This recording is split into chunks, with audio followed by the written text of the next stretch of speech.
Hello guys, അപ്പോൾ ഈ പെട്ടികൾ അതായത് GM പോലത്തെ പെട്ടികളുടെ കംപ്ലൈൻ്റ് ആണോയെന്ന് ചോദിച്ചാൽ അവരെ മിസ്റ്റേക്കും ആവാം, അല്ലെങ്കിൽ ഈ കമ്പനി ഇങ്ങനെ ആയിരിക്കും പണിയുന്നത്. പക്ഷേ ഇതിൽ ഒരു ചെറിയൊരു വ്യത്യാസം, അതായത് 8-ൻ്റെ പെട്ടി 2-ൻ്റെ ബോക്സുമാണ്. അപ്പോൾ നമുക്ക് കാണിച്ചു തരാം എന്തിനാണ് കംപ്ലൈൻ്റ് എന്ന്.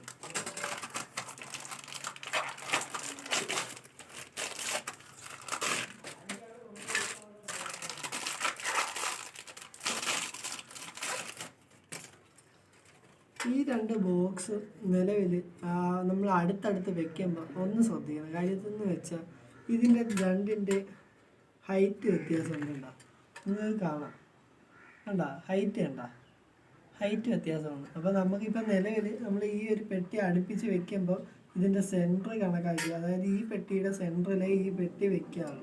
ഇല്ലെങ്കിൽ വരുന്ന കംപ്ലൈൻ്റ് എന്ന് വെച്ചാൽ നമ്മൾ പ്ലേറ്റ് ഇടുമ്പോൾ ഇത് ഒന്ന് താഴ്ന്ന് ഒന്ന് പൊങ്ങി നിൽക്കും. അപ്പം നമ്മൾ എപ്പോഴും ഈക്വലായിട്ടേ ചെയ്യാമല്ലോ, ഒരേപോലെ ചെയ്തില്ലെങ്കിൽ ഭയങ്കര വൃത്തികേടാണ്.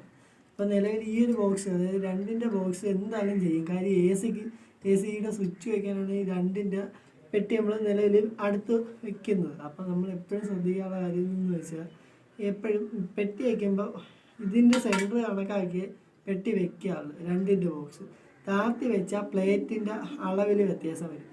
കാണുമ്പോൾ ഒരു ഒത്തി ഇല്ലാതെ ഒരു പണിഞ്ഞേ കരുതുള്ളൂ. അപ്പോൾ ശരിക്കും പറഞ്ഞാൽ പ്ലേറ്റിൻ്റെ കംപ്ലൈൻ്റ് അല്ല, പെട്ടിയുടെ ഒരു മിസ്റ്റേക്കാണ്. അതുകൊണ്ടാണ് പറയുന്നത്. ഓക്കെ.